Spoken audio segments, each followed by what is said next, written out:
going to show you how to make a pico de gallo. I've already prepped some of the stuff. I've diced jalapenos, or 1 jalapeno. I've cut up 2 Roma tomatoes and 2 cloves of garlic. And right now I'm just going to dice half of a red onion. Now with all these ingredients, you can pretty much use however much as you want. Like if you like it spicier, you can use 2 jalapenos, or if you don't like it spicy, you can use just half of one. And then, so I just ran my knife along the inside of it. And then you cut out strips.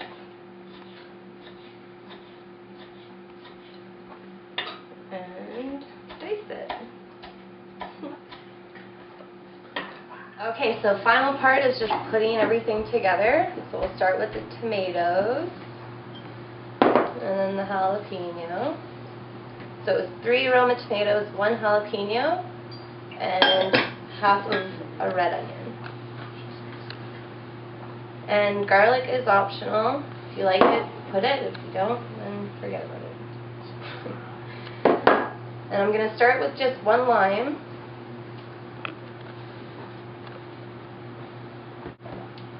Stir that up. I'm going to add a bit of olive oil. Pepper.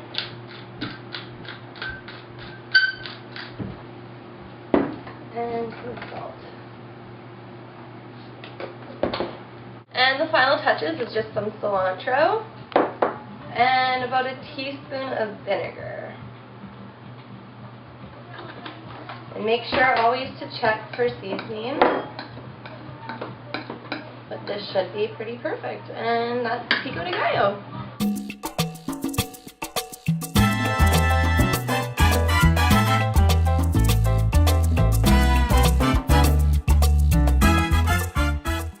Hey guys, today I'm going to teach you how to make an authentic traditional Mexican guacamole. First I put a nice small dice on an onion. Now I'm going to move over to the garlic. I'm going to get a nice fine brunoise on that. I'm going to move over to my chili pepper and do the same. And the next ingredient in our prep is cilantro. This is the king of all herbs in Mexico. Used for garnishing everything from your tortilla to your sopa to your salsa and your guac. This herb is very versatile. It's lovely with lime, all the classic Mexican spices like cumin and chocolate. Now I'm doing everything here with a paring knife just because it's just the way they do it. It doesn't matter what knife you have. It's a very rustic dish. It's very rustic salsa, so just get in there and have fun, mix it up. Okay guys, now the fun starts. So we take our onions, put a nice liberal amount, not too much. You don't want to overpower it with a sour flavor. You're going to get a bit of your garlic in there too now. A bit of garlic, and you get some of that heat element. You don't want to add it all in all at once, or else you may end up with something that's way too spicy. Now you're going to give it a nice splash of salt, get those juices running. I like it extra salty, so. Now you're getting the lime in there. This is just the lube, gets everything moving up.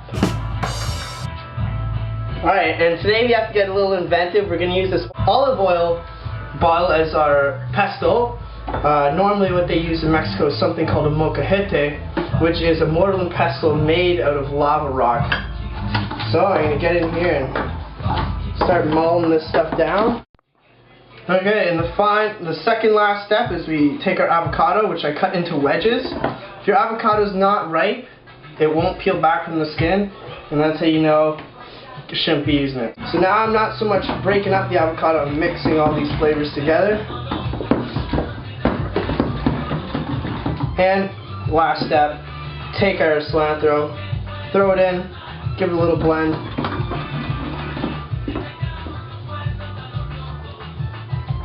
It's good.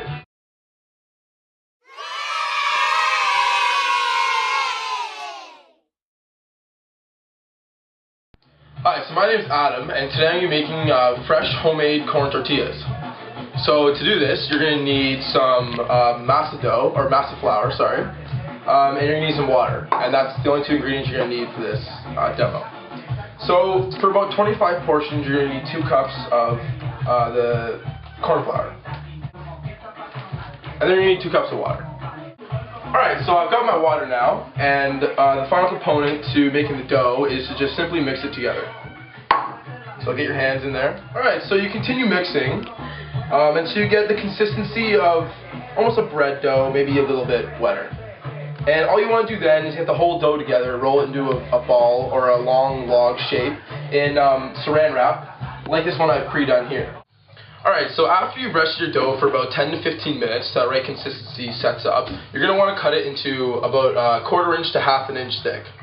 Okay, so once you've done that, you put it in between 2 pieces of saran wrap, and then get any flat surface, a frying pan, maybe a bowl, anything, cutting board, and you just want to flatten it out.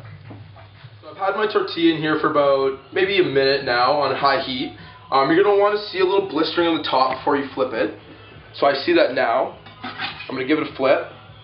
And you want a nice golden brown color on the top, not too much though. And the trick is to flip it 3 times. That's how the authentic Mexican people do. It's done.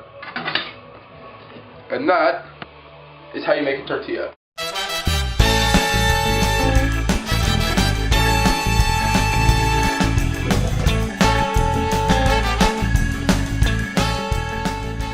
Hey, I'm Jessica, and today I'm going to be making you some authentic Mexican margaritas.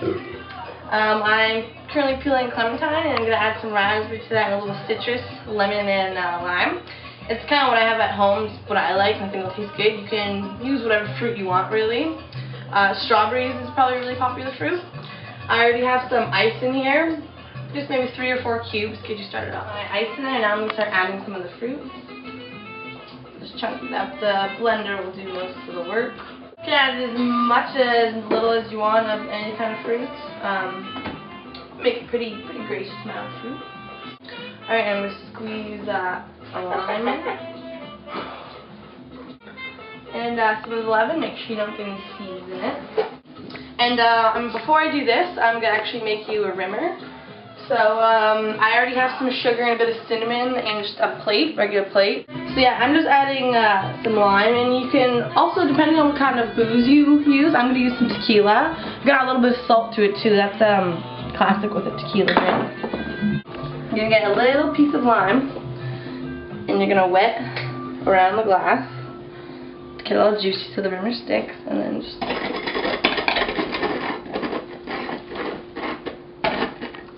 And voila! Tasty little thing. You can get your little garnish on there before too. So here I have the most authentic Mexican tequila you can get out there. Keep the name hidden though, my personal secret. Anyways, I'm going to put about 2 ounces into this. You can put as much or as little as you want, and you can not put any at all if that's how you want it. Make it for the kids. And we're going to blend it up till it's still nice and thick, but you know, everything's all delicious.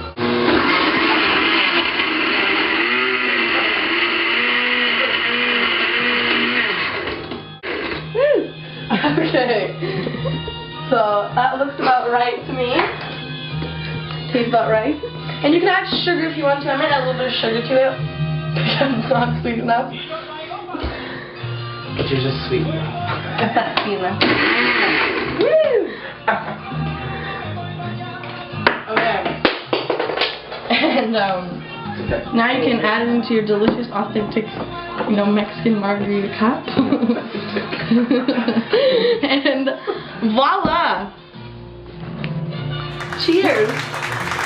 And Don't do that.